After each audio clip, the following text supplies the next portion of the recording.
Good morning universe, good morning earth, good morning Makati City, and good morning Labrador. Today's vlog is mag-update tayo sa passbook ko na wala ng laman.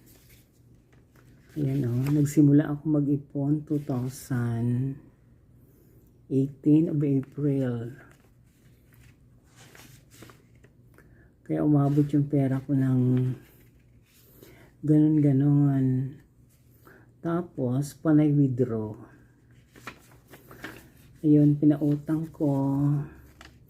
Nag-withdraw ko ng mga 45,000, 25,000, 20,000, 18,000, 7,000, 35,000, 10,000. Last withdraw ko is 22,000. Yun.